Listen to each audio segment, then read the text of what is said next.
పురుషాదక అవలిప్తశ్చ పాపశ్చ త్వాం చ తాత నమృష్యతే. ఆయన దృష్టశ్చ పొగరుబోతువాడు, చాలా విశేషమైన పొగరు. కాబట్టి యువతల వాళ్ళని లక్ష్య పెడదామని ఉండదు. పొగరు అనేటటువంటిది ఎలా ఉంటుందంటే దానికి ఒక ప్రయోజనం ఉండదు. మీరు గుర్తుపెట్టుకోండి, పొగరు అనేటటువంటిది ఏమిటో తెలుసా అండి? ప్రతి చిన్న విషయంలో తను గొప్పవాణ్ణి అనుకుని సంతోషపడిపోతుంటాడు. దానికి పొగరని పేరు. పొగరంటే నేను ఇంకా బాగా మీకు అర్థమయ్యేట్టు చెప్పాలంటే, కారు ఇలా తిరగాలి సందులోకి, అతను సైకిల్ అడ్డంగా పెట్టుకుని నించున్నాడు, కారు తిరుగుతోంది. ఏం చేయాలి? అతను సైకిల్ పక్కకి తీసేయాలి. నేను తీయడం ఏంటి? నేను ఎందుకు తీయాలి? ఎందుకు తీయాలి ఏంటి? తీయాలి, కారు తిరుగుతోంది కాబట్టి నువ్వు తీయాలి, లేకపోతే రెండు గుద్దుకుంటాయి. కాబట్టి కారు పెద్దది, సైకిల్ చిన్నది. కారు తిరగాలంటే సైకిల్ తీయాలి. ఇలా నువ్వు అనుకుంటే తీసేయచ్చు. నే తీయడం ఏమిటి అంటే దానికి ఏమన్నా అర్థం ఉందా? ఆ కారు ఎవరో, ఆ కారులో ఉన్నవాడు ఎవరో నీకేం తెలియదు, నువ్వెవరో ఆయనకి తెలియదు. వెళ్ళవలసింది కారు, తీయవలసింది సైకిల్. కారును తీసేయడం కుదరదు, ఎందుకంటే అది పెద్దది, తిరుగుతోంది, తిరగాలి, దాని ధర్మం. నువ్వు నించున్నావు, పక్కకి పెడితే వెళ్ళడు. ఒకవేళ మీరు ఏమయ్యా అలా నించోకపోతే కొంచెం పక్కకి తీయచ్చు కదా అన్నారు అనుకోండి, నువ్వు వెళ్ళొచ్చుగా అలా అంటాడు. దానికి పొగరని పేరు. అంటే మీరు ఇక మాట్లాడకూడదు, పోన్లేండి క్షమించండి అని. అలాంటి దాన్ని మీరు వాదించకూడదు అలాంటి వాళ్ళతో. ఎందుకో తెలుసా అండి, ఎప్పుడూ మానసికంగా తను గొప్పవాణ్ణి అనుకోవాలనేటటువంటి ప్రయత్నంతో ఉంటాడు. అది తనంత తాను మార్చుకోవాలి. రామాయణం నేర్పుతుంది మనకు. వాడు రాక్షసుడు, వాడికి బాధ పెట్టడమే. కాబట్టి ఇప్పుడు మీరు కారులోంచి దిగి కానీ అద్దం దింపి కానీ మీరు ఏమయ్యా పక్కకు పెట్టచ్చుగా సైకిలు అని మీరు అన్నారు అనుకోండి, వాడు ఏమంటాడంటే, ఏ అలా వెళ్ళలేవా, నువ్వు అంటున్నావేంటి అంటాడు. మాట పెరిగి దాని గురించి నేను ఎందుకు చెప్పడం. కాబట్టి అది పొగరు, అది ఉండకూడదు జీవితంలో. అది చాలా దోషభూయిష్టం అండి. అది దానికి అసలు అర్థమేమి ఉండదు. ఇంకా పరిచయం లేకుండా కూడా ఎంత పొగరుగా ఉంటారో నేను చెప్పలేను. చాలామందిని చూస్తుంటాం. అది దిద్దబడాలి. నేను అందుకే చెప్తుంటాను, రామాయణం పెద్దలతో పాటు పిల్లలు కూడా వినాలి. అవగుణములు పోతాయి, వాళ్ళు సంతోషంగా ఉంటారు, సమాజం సంతోషంగా ఉంటుంది. అంటే ముని ఎలా చెప్తున్నారో చూడండి. మునికి దోషం పట్టుకునే లక్షణం ఉండదు, కానీ అవతల వాడి గురించి ఒక నిష్పాక్షికమైన మాట. దృష్టశ్చ జితకాశీచ. వాడికి పని ఏమిటంటే పొగర ఎక్కడుందో అక్కడ నిష్కారణ యుద్ధాన్నది ఆహ్వానిస్తుంది. దానికి ఏం కారణం లేకుండా వాడు గొడవకు వస్తాడు.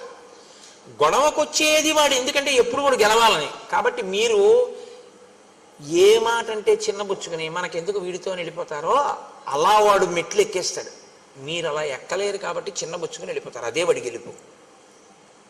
ఎన్ని మాటలు గెలిచాడో అన్ని మాటలు ఉండకూడని రీతిలో ప్రవర్తిస్తూ ఉంటాడు. జితకాశీచ నృశంస. క్రూరుడు. క్రూరుడంటే అవతల వారి బాధ తనకి సంతోష హేతువుగా బతికేటటువంటి వాడు. పురుషాదక. మనుష్యుల్ని తింటూ ఉంటాడు, వాడికి అదొక లక్షణం. అవలిప్తశ్చ. విపరీతమైనటువంటి గర్వం. ఇవన్నీ మనసులో పెట్టుకొని నా అంతవాణ్ణి నేను అనుకుంటూ ఉంటాడు ఎప్పుడు. పాపశ్చ. పాపశ్చ అంటే వాడు ఈశ్వరుడి వైపుకి అడుగులు వెయ్యకుండా వీడు చేసిన ఈ పనులే వాడికి ప్రతిబంధకంగా వస్తాయి. ఇది ఎక్కువైతే ఏమవుతుందో తెలుసా అండి? రామాయణంలో మీరు అది పట్టుకోవాలి. పాపం పెరుగుతూ ఉంటే మీరు భగవంతుడి వైపుకి వెళ్ళి మనసు మార్చుకున్నారా, పాపం తరిగి ఈశ్వరుడి వైపుకి వెడతారు. మీరు ఈశ్వరుడి వైపు అడుగులు వేయకుండా పాపాన్ని పెంచుకున్నారా, ఈశ్వరుడి చేతిలో నిహతులవుతారు. అప్పుడు ఏం చేయాలంటే ఈశ్వరుడికి ఇంకొక మార్గం ఉండదు, కాబట్టి పడగొట్టేస్తాడు ఆయన. వీడు మారట్లేదు, నేనేం చేయను, ఇంక ఉపాధి ఇచ్చినందుకు చేస్తున్నాడు ఈ అల్లరి, కాబట్టి ఉపాధి తీసేయాలి.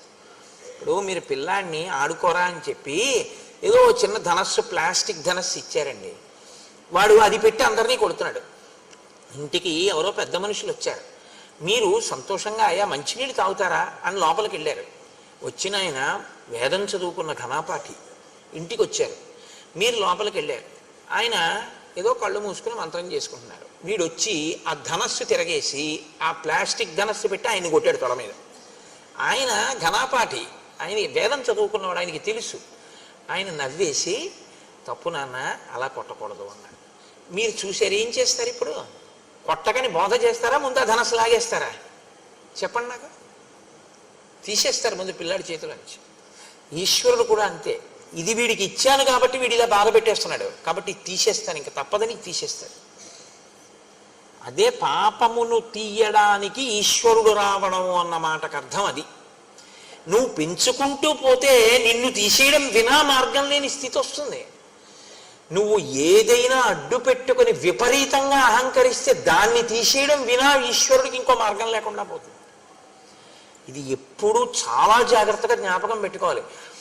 ఇంకో పెద్ద ధనస్సు, ఇంకో 4 బాణాలు కూడా ఎప్పుడు ఇస్తాడు తండ్రి గారు? తాతగారండి ఇంటికి ఎవరో పెద్దలు వచ్చారు, బాణం అక్కడ పెట్టేసి ఆయన కాళ్ళకి దండం పెట్టాను తాతగారండి అన్నాడు అనుకోండి, మనవాడు ఏది అడిగినా కొనిస్తాడు తాతగారు. ఇంకో తుపాకీ కూడా బొమ్మ కూడా కొనిచ్చిస్తాడు. ఎందుకని? ఇంటికి గణపతి గారు వస్తే కొట్టడు, వాడు దండం పెడతాడు. వాడికి తెలుసు, యుక్తాయుక్త విచక్షణ తెలుసు. కాబట్టి ఎవరికి ఇస్తాడు ఈశ్వరుడు? ఎవడు ఈశ్వరుడు చెప్పినట్టు వాడతాడో విభూతిని వాడికి ఇస్తాడు. ఎవడు ఈశ్వరుడు ఇచ్చిన దాన్ని ఈశ్వరుడు చెప్పని దానికి వాడుతున్నాడో వాడికి ఆ విభూతి తీసేస్తాడు. దీన్ని మీరు గుర్తు పెట్టుకోవడమే పాపము అని పేరు. అది అవతల పెరుగుతుంది, పెరగడం అని పడిపోవడానికి. రాముడితో చెప్తున్నాడు ఈ విషయాలు. కాబట్టి కరుడు ఎవరి చేతిలో పడిపోతాడు? రాముడి చేతిలోనే పడిపోతాడు. తర్వాత అరణ్యకాండ వచ్చేస్తోంది, రేపటి నుంచి పడిపోతాడంతే. 14,000 మంది వచ్చినా ఒక్కడే పడగొట్టేస్తాడు. ఈశ్వరుడు ఒక్కడ చాలు పడగొట్టేయడానికి, ఎంతమందినైనా పడగొట్టేస్తాడు ఆయన. ఎందుకంటే ఆయన అఖిలాండ కోటి బ్రహ్మాండ నాయకుడు. ఆయనది చెయ్యగలడన్న భయంతో నువ్వు బతకడం భక్తి అని పేరు. అది లేని విచ్చలవిడితనం ప్రమాదం.